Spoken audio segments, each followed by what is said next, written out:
As ruínas sob a montanha, labirintério, pedra inferno. O que define um megadédalo? É só o seu tamanho?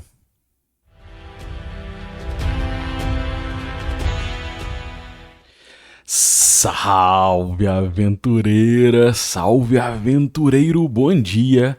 Eu te convido a falar a palavra mágica e abrir os portões destes complexos labirínticos. Bora pro XP. Cara, a gente vai trocar XP hoje sobre esses conceitos de Mega Dungeon, de Mega Dédalo, né? Mas o primeiro passo é a gente entender o que é um dédalo, né? Então, o que é um dédalo? Um dédalo, resumidamente, vem de Dédalos, né? Vem da mitologia grega. E a ideia é a seguinte: um engenhoso labirinto foi encomendado pelo rei Minos e projetado pelo arquiteto Dédalo. Para escapar do labirinto após matar o Minotauro, Teseu precisava de um novelo de linha dado a ele pela princesa Ariadne. Então isso vem lá da mitologia grega. Dédalo era o arquiteto do famoso labirinto do Minotauro, né? Encomendado pelo rei Minos. Então, em português é muito comum você usar o termo dédalo. Olha lá, vem de vários dicionários tem esse registro. Dédalo, ele é sinônimo de labirinto, de uma encruzilhada, de caminhos confusos, né? De confusões, complicações. Então, eu já estava procurando um termo em português para a gente alocar dungeon, né? Não gostava muito da ideia de masmorra, porque apesar de dungeon significar masmorra ou calabouço, ela hoje acomoda muito mais do que isso, né? Cavernas naturais, ruínas. Então eu estava buscando um termo rápido, começa com D, né? Fica parecido, e aí eu achei esse termo. Então, para nós aqui no canal, nos materiais de D20 de RPG, a gente vai tratar como sinônimos, né, a localização de dungeon para Dédalo. Então é uma escolha pessoal. Nesse caso, então, o que é um dédalo são dungeons, né? Quando eu falar mega dédalo, dédalo, a gente está falando de dungeons em geral. Eu acho que ficou muito legal. Deixa aí embaixo, vê o que você acha. Você que gosta de implicar com as minhas localizações, cara. Mas dito isso, o que é um mega dédalo, né?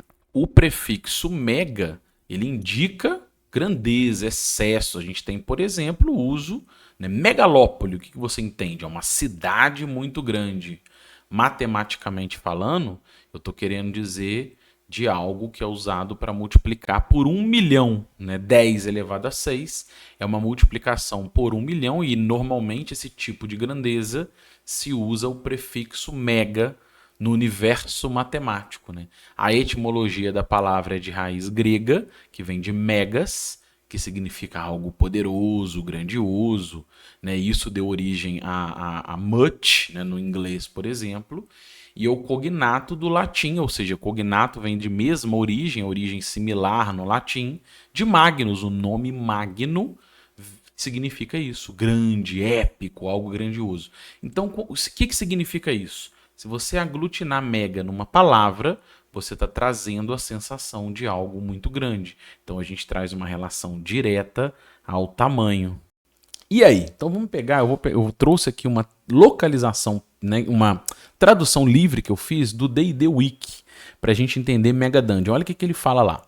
Um Mega Dédalo ou Super Dédalo é um grande e extenso complexo de dédalos. Um Mega Dédalo pode formar a base de uma campanha inteira de Dungeons and Dragons. O termo Mega Dédalo, né, Mega Dungeon, é amplamente conhecido na comunidade de Dungeons and Dragons, mas historicamente ele raramente tem sido usado em produtos de Dungeons and Dragons. No entanto, o conceito remonta à edição original de D&D, com o material The Underworld Wilderness Adventures, publicado em 1974, descrevendo vastos dédalos com multicamadas como o local principal em que o jogo acontece. Então esse termo que ele traz lá, ele remete a esse livreto, né, um dos livretinhos do LBB do D&D original, e eu vou trazer aqui um pedaço desse livretinho, tá? Olha o que o Gygax e o Arneson, né? O que eles descreveram numa parte de Dungeons, né? De Dédalos lá. Ao iniciar a mestragem de um Dédalo, é aconselhável construir pelo menos 3 níveis de uma vez, observando onde saem escadas, alçapões e chaminés e passagens inclinadas em níveis mais baixos, bem como na boca de rampas e terminais de teletransporte. Ao fazer um nível mais baixo de tal conjunto, também é necessário deixar espaços para os vários métodos de saída para níveis acima ainda mais baixos. Um bom Dédalo terá nada menos do que uma dezena de níveis abaixo, com níveis ramificados adicionais e novos níveis em construção para que participantes nunca se cansem disso. Não há um limite real para o número de níveis, nem há qualquer restrição quanto ao seu tamanho, além do tamanho do papel milimetrado disponível. Aí o Gygax comenta, por isso que esse texto para mim é do Gygax, apesar de ter coautoria do Arneson.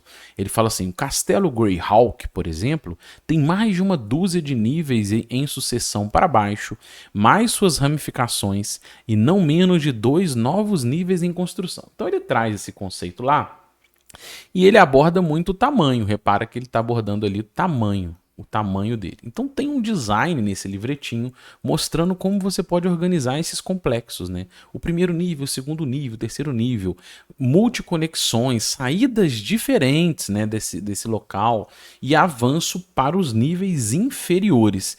E ele dá inclusive um exemplo de um nível. Como você poderia fazer um nível, tá vendo? Ele organiza ali, lembrando que a orientação dele é que se use papel milimetrado, e se você não tiver papel milimetrado, você vai desenhar e a sua polegada vai valer 10 pés, né? Ele orienta isso nesse material, porque fica fácil, os movimentos são sempre múltiplos de 10, já falei isso aqui na oficina, né? Na nossa oficina aqui de mestragem. Então, nesse caso, se você não tivesse. Hoje em dia, com o avanço, né, da tecnologia, a gente tem programas que fazem tudo muito fácil, mas na época desenhava à mão mesmo. Eu acho legal também desenhar à mão, tá? Então, resumidamente, o que a gente pode falar? Ó? Um Mega Dédalo, obviamente, é um Dédalo muito grande, né? Os originais, né? O Castelo Blackmoor, do Arneson, o Castelo Greyhawk, do Gygax, e a Chave Rajá, que é uma mistura com o espanhol El Rajaquei, do Robin Kuntz, foram os primeiros, né? São os pioneiros. E dentro dessa estrutura histórica, o que se entende? Que se tem 10 ou mais níveis com interconexões intricadas entre esses níveis de superfície, você tem um Mega Dédalo. É um lugar que pode suportar uma campanha digna de exploração e toda uma campanha, né? Então, resumidamente, em relação a tamanho, seria isso. Se você tem uma sala, 2 salas, 3 salas, se você tem só um andar, né? Várias salas, mas por um andar só, beleza, é uma dungeon, né? É um Dédalo. Quando você vai fazendo outros níveis, subníveis, interações com a superfície diferente, você vai aumentando essa complexação. E aí, ficando mais complexo, você vai tendo o tamanho referente ao Mega Dédalo. Mas é só o tamanho? O tamanho seria o suficiente? Então vamos pegar uma resenha, né, um texto, um raciocínio do Finch, que aborda um pouco disso. O Matt Finch fala o seguinte: Megadédalos são planejados para uso repetitivo em aventuras. São ambientes flexíveis que suportam muitos tipos de jogos, com liberdade de ação ao invés de focar em uma única missão. Embora possam ter um final, uma conclusão não é necessária em uma experiência de Megadédalo, pois vencer um encontro final definitivamente não é o objetivo desse jogo. Megadédalos não foram projetados para serem limpas, apenas experimentadas. Então esse é um texto dele. Então nesse contexto a gente pode entender que não é só o tamanho, né? Não é só você chegar e empacotar um monte de andar um em cima do outro ou fazer extensas, complexos, né, de galerias a perder de vista, que você fala, ah não, beleza, eu tenho aqui uma Mega Dungeon, né? Eu tenho aqui um Mega Dédalo.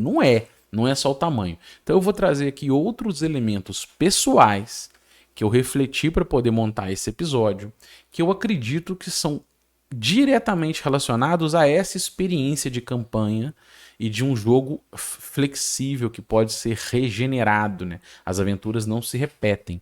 E por que isso, né? Então uma das coisas é você pensar na história antiga, na biografia.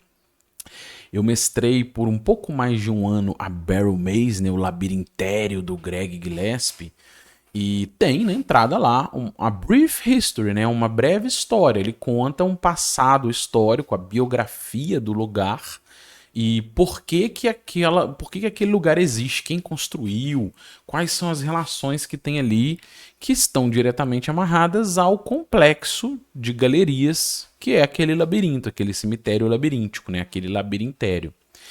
E isso tem relação direta com as suas armadilhas, com seus tesouros, né? Se tem uma criatura mumificada ali, isso tem relação direta com a sua história. Então a história antiga, ela enriquece da base, da sustentação para o seu jogo. Então pensar nisso quando você estiver avaliando, né, um material que você vai usar pronto, ou se você estiver desenvolvendo, construindo a sua caseira, né? E isso também tem importância na história recente, né? Como é a história atual dela, né?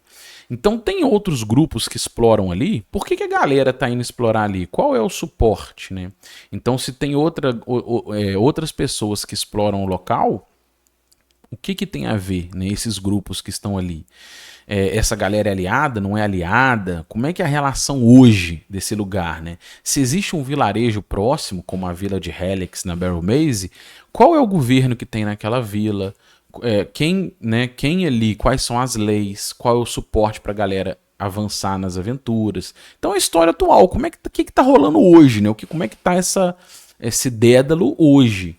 Então é importante a gente pensar na história recente, amarrada à história antiga, qual é a correlação disso. Eu acho que isso também é relevante para a gente poder avaliar um bom material, um material completo, e não simplesmente um empacotamento de salas e galerias desorganizadas. O que mais? O bioma externo. Então vamos dar uma olhadinha na raiz, no livreto 3 do D&Dzinho Zero, né, o The Underworld Wilderness Adventures, né, ou seja, aventuras pelo submundo e selvagem. E vamos olhar o que está descrito lá. O selvagem. O chamado selvagem se consiste em regiões realmente inexploradas, inclusive os arredores, em ruínas ou não, que abriga os Dédalos, né? Quem arbitra deve fazer algumas coisas para conduzir o jogo. Primeiro, ter um mapa, né, o primeiro andar, o nível 1, de seus Dédalos. Segundo, um mapa do terreno imediatamente circundante os entornos. E, finalmente, um mapa da cidade ou vila mais próxima dos Dédalos, que seria a base dos personagens, o local onde eles moram, eles voltam, descansam e tal. Blackmoor é uma pequena vila, uma cidade de um cavalo, enquanto Greyhawk uma grande cidade.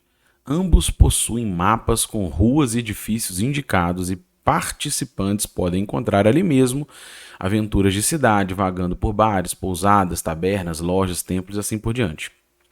Aventure-se no bairro dos ladrões por sua própria conta e risco. Então aqui ele traz um pouco dessa proposta sandbox, né, de como você trabalha esse bioma externo. E aí ele continua. O terreno, além do entorno imediato da área do Dédalo, deve ser desconhecido para participantes, exceto para o árbitro. Aventuras improvisadas no selvagem são feitas com suporte do jogo de tabuleiro Outdoor Survival. Viagens exploratórias, como expedições para encontrar terras adequadas para um castelo, ou em busca de algum lendário tesouro, são tratados de maneira totalmente diferente. O Outdoor Survival possui elementos perfeitos para aventuras em geral. Então, repara como o D&Dzinho Zero tinha essa cara de fanzine, né? Mas o que ele comenta aqui? Que para você construir o jogo, olha o que está descrito aqui nesse textinho, é só isso que tem basicamente de selvagem.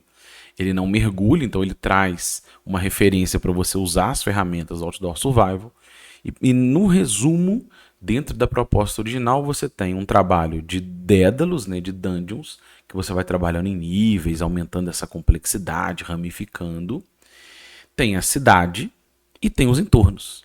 Como você vai trabalhar esses entornos? Você pode dar zooms diferentes, inclusive pegar o Outdoor Survival para fazer aventuras bem profundas nessa pegada externa. Então, de uma forma geral, eu vou pegar alguns exemplos aqui. Olha o Greyhawk, né, dele. você tem os entornos das entradas do castelo. São as ruínas em volta, ele dá um zoom ali de 800 pés, né, mais ou menos. Então você tem uma olhada das ruínas em volta e os desníveis e tal para você pensar. Um outro exemplo clássico vem das Cavernas do Caos, né? Da aventura da B2, The Keep on the Borderlands, que não é uma Mega Dungeon, mas serve para a gente entender e discutir esse bioma externo. Olha lá, esse é um mapa mais atual, não trouxe o original, que é preto e branco, eu acho que esse aqui é mais bonitinho para a gente ver, mas ele está na escala, esse aqui nos mini hexágonos, de 200 jardas, né? Que é mais ou menos 200 metros, tá? Então, olha só, ele deu um zoom nos entornos do complexo de cavernas e você sair do forte até lá, voltar, existem possibilidades de aventuras, de encontros, o que tem nesses entornos, que tipo de perigo tem ali. Então você pode dar esses zooms para trabalhar essa área externa. Inclusive diminuir bem esse zoom. Vou dar um exemplo pessoal. Eu mestrei durante a pandemia, né, por uns 2 anos e pouco, 2 anos e meio, uma aglutinação basicamente de 2 módulos. Eu peguei o módulo clássico The Isle of Dread, né, a Ilha do Pavor, e lá naquele platô central, olha lá o zoom, ó. Talvez um dia eu ainda conte a história disso, né? Mas naquele platô, se você pensar que esse mapa é escalonado para cada hexágono em 6 milhas, você tem naquele platô 18 milhas mais ou menos de diâmetro, ou seja, seria algo em torno de 30 quilômetros, né? Então é um grande platô, um platô gigantesco. Inclusive há indícios de que isso foi inspirado em obras que foram inspiradas no Monte Roraima, né? Mas beleza, isso tudo dito, eu aloquei ali, eu retrabalhei ali para fazer uma mistura, né, uma aglutinação do módulo da Barrel Maze, né, o labirintério. Então eu peguei esse mapinha aí desse módulo e adaptei esse mapa em hexágono lá em cima do platô, né? Eu fiz uma adaptação pontual para poder aglutinar os dois. Então nesse caso a minha Mega Dungeon, o meu Mega Dédalo, ele estava no centro de uma ilha perdida, de uma ilha selvagem, de uma ilha inexplorada, né? Uma ilha cheia de perigos. E aventurar-se por ali, você tinha pirataria, tinha criaturas, né? Monstros que viviam ali de outras civilizações, às vezes alguns povos residuais de uma outra época, de uma civilização que viveu ali. E todas essas interações, né, alianças, inimizades, conflitos, elas faziam parte do jogo que tinha inicialmente um foco em hexcrawling, com aventuras emergentes, né, que poderiam surgir navegando pelas encostas, com pequenas cavernas nos entornos. E isso foi amarrando num foco do grupo, que eram os rumores de uma capital, de uma antiga civilização que ficava lá no platô central. E ali tinha as ruínas com o labirinto, né, com o cemitério do que foi a adaptação do módulo. Adaptação não, o módulo da Barrel Maze. Então, nesse caso, eu trabalhei o bioma externo de uma maneira bem complexa. E só depois de em torno de 1 ano de jogo que a galera começou a explorar a Mega Dungeon. Então, o que eu quero dizer com isso? Que você vai trabalhar esse bioma externo ou interno de acordo com a sua necessidade, com o seu objetivo, né? Se o seu foco é direto começar a explorar Mega Dungeon, Mega Dédalo, você não vai fazer um bioma externo desse nível. Você pode fazer numa inspiração do tipo da B2, né? As ruínas relativamente mais próximas, ou só pegar direto a Barrel Maze, que fica ali a meio-dia de viagem, mais ou menos, né, da cidade. Agora, se você quer misturar e trabalhar mais esse bioma externo, então esse zoom maior ou menor para trabalhar essas áreas, esses entornos, vai depender do seu objetivo da interação da Mega Dungeon. É um pouco disso que eu acho que tem relevância no bioma externo e os desafios que compõem os entornos, as regiões próximas de aventuras. A Barrel Maze original, ela não expande o bioma externo desse nível, né? Ela traz só esse mapinha, que é o bioma externo, com alguns pontos, vilarejos, outras cidades, né? O que tem ali no pântano, criaturas que tem ali, e isso já é o suficiente para você apresentar desafios nos arredores do Mega Dungeon, né? Da Mega Dungeon, do Mega Dédalo. Então, mas eu acho importante, e acho que faz parte de um bom material de Mega Dungeon, de Mega Dédalo, você ter esse bioma externo. E também, mais importante ou tão importante quanto o bioma interno, né? O que é isso? Se você tem um dragão que mora, que está dentro desse complexo de galerias e ali é um covil dele, e ele dorme lá, ele está adormecido, sei lá, por 100 anos adormecido no meio do seu tesouro, qual é a relação desse dragão, por exemplo, com uma tribo de kobolds que mora ali? Eles cultuam ele, eles têm medo dele, eles colocam um tesouro lá para manter o dragão adormecido. Qual que é a relação, né? Eles são vassalos ou eles são inimigos? Eles estão tentando roubar o tesouro dele? A gente pensar nessas correlações. Se você tem, por exemplo, em alguns andares desmortos, né, mortos-vivos, como é que eles correlacionam com os kobolds, com o orc, com o dragão? Eles são inimigos? Existe ali algum ritual consagrado, né, na região que não permite com que os mortos-vivos avancem? Como é que funciona isso?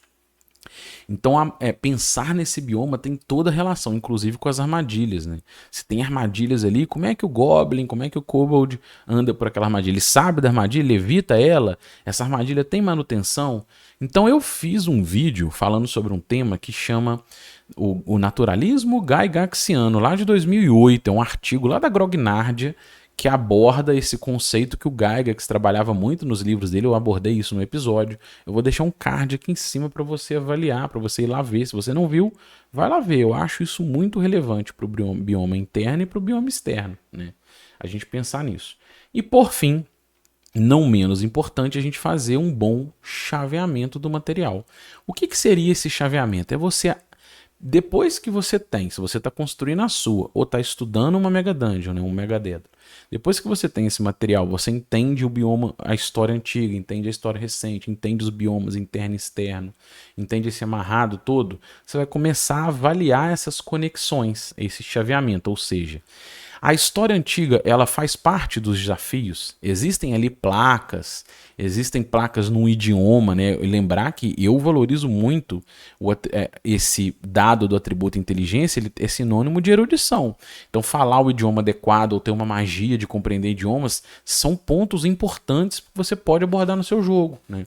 Então, um idioma antigo, por exemplo, ele pode ter sinais ali sobre a história antiga do que é aquele complexo. Ali é uma tumba de alguém, né? É um lugar de sacrifícios. O que são essas mensagens? E você vai amarrando essas mensagens. Se não tiver, você pode incrementar na aventura, mas muitas aventuras bem feitas já tem. Você amarrar esses detalhes, por exemplo, na história antiga e nos desafios, né?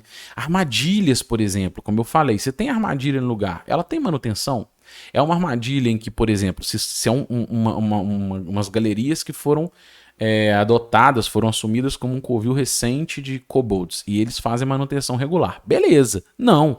É uma armadilha que está lá no coração do lugar, não tem manutenção nenhuma. O Gygax orientava, por exemplo, para nesse caso, as armadilhas terem chance de 1 em 6 de acionar. E isso está amarrado à história. Então é um chaveamento, é você pensar nisso, né? As armadilhas têm manutenção, não tem manutenção, como é que funciona isso? Então você vai compreendendo como amarrar isso tudo.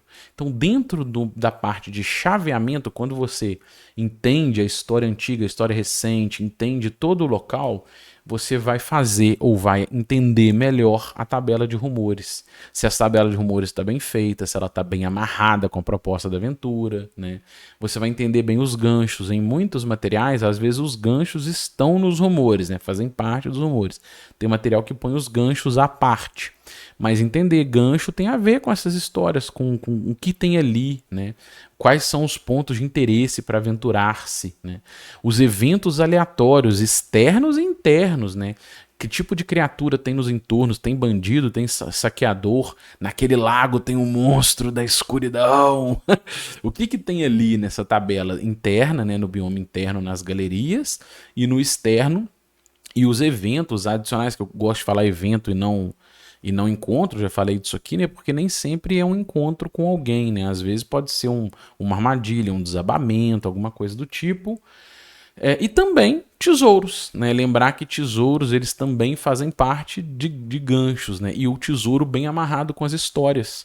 Então, se aquele complexo ali, ele recentemente virou um covil de bandidos de estrada, de repente os tesouros que tem ali são coisas de saque, né? Eles saquearam mercadores, saquearam viajantes, então eles têm ali.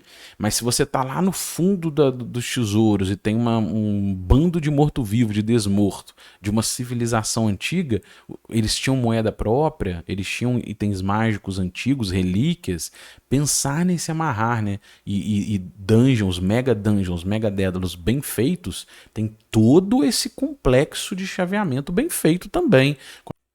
Mas agora eu quero colocar um asterisco aqui nos eventos aleatórios. Por quê? Porque eu entendo que faz parte do chaveamento, uma vez que você entende a história antiga, a história recente, os biomas internos e externos, muito provavelmente você vai ter percebido que há a possibilidade de você ter facções e elas vão ser incluídas, dependendo das áreas desses eventos aleatórios, membros, né, pessoas pertencentes a essas facções. Isso é muito comum em aventuras clássicas e em Mega Dungeons. Então eu vou pegar um exemplo da Cidade Perdida, né, The Lost City, que é o módulo B4 que eu já mestrei. Que, olha lá, no módulo, ele tem um trabalho, ele nem é uma Mega Dungeon, mas olha que legal. Ele tem um trabalho de 3 facções. A Irmandade de Gorm, né, The Maid of Usamigaras e as Guerreiras de Madarua, né, as Damas de Madarua. Beleza. As Damas Guerreiras de Madarua. Beleza. Essas 3 facções, se você pegar módulos clássicos, você vai ver que é muito comum o trabalho de facções. Como eu vejo isso? Dependendo do tamanho do seu Dédalo, né, dungeons menores, nem faz muito sentido você ter facções num complexo pequeno de dungeons, né, porque elas não se sustentariam. Muito rapidamente uma facção vai sobrepor em cima da outra, porque é uma área muito pequena de conflito. Então isso eu acho que é importante a gente ter em mente. Agora, quando a gente está falando de mega dédalos, de mega dungeons, o que a gente está falando ali são biomas extremamente complexos. É um submundo desconhecido que vai ser desvendado. E essas grandes áreas, essas grandes regiões, que em muitos casos têm tamanhos de cidades, né, elas acomodam sim diferentes facções. E isso é muito comum em módulos clássicos e faz parte também da natureza de Mega Dédalos. Porque você vai ter, inclusive, né, de uma forma geral, o resuminho desse episódio é o quê? É que a gente está numa experiência de mergulhar num submundo desconhecido. E ali você vai ter ambientes diferentes, galerias complexas, desníveis, salões e andares que descem, alguns sobem, alguns andam para o lado, passagens secretas. E dentro desses complexos a gente vai ter mudanças de cenário. Florestas fúngicas, ruínas antigas de uma antiga cidade construída no coração da montanha, cavernas naturais. E você ter ali criaturas diferentes e conflitos e alianças dentro desse grande bioma faz parte da experiência do jogo. Então, resumidamente, esse é o foco do episódio. É a gente trazer esses diferentes elementos que fundamentam, pelo menos de maneira básica, uma estrutura de Mega Dungeon, de Mega Dédalo, para a gente ir trocando XP. Se você gostou, se inscreva no canal, deixe um joinha, compartilhe e, acima de tudo, comente, porque esse episódio pode servir para a gente derivar vários outros episódios sobre essa experiência clássica enraizada nas matrizes do Dungeons and Dragons. Um abraço e até o próximo vídeo.